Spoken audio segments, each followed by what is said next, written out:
industriya ng abaka sa Cabadbaran City, Agusan del Norte. Pinalalakas ho ng pamahalaan sa tulong ng makabagong teknolohiya.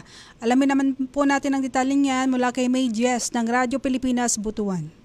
Radyo Pilipinas Report. Patuloy na isinusulong ng pamahalaan ang paggamit ng makabagong teknolohiya upang mapalakas ang sektor ng agrikultura at mapabuti ang kabuhayan ng mga abaka farmers sa Caraga Region. Sa pangunguna ng PhilFIDA o Philippine Fiber Industry Development Authority Caraga Regional Office, katuwang ang DOST Caraga sa pamamagitan ng Smarter Approaches to Reinvigorate Agriculture as an Industry in the Philippines o SARAI project, isinagawa ang collaborative meeting kasama ang lokal na pamahalaan ng Cabadbaran upang talakayin ang posibleng pagpapatupad ng SARAI technologies bilang suporta sa industriya ng abaka sa Cabadbaran City. Layo ng inisyatibong ito na gamitin ang makabagong digital technology upang mas mapahusay ang pamamahala sa mga taniman ng abaka. Makatutulong din ito sa pagpapalakas ng disease surveillance, productivity at pagpapatatag ng abaka industry laban sa mga hamon ng klima at iba pang panganib sa produksyon. Ang inisyatibong ito ay bahagi ng mas malawak na hangarin ng pamahalaan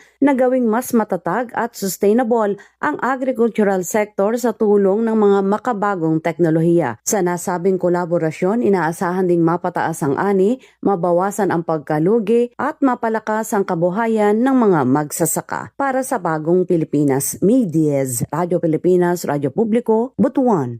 Radyo Pilipinas Report.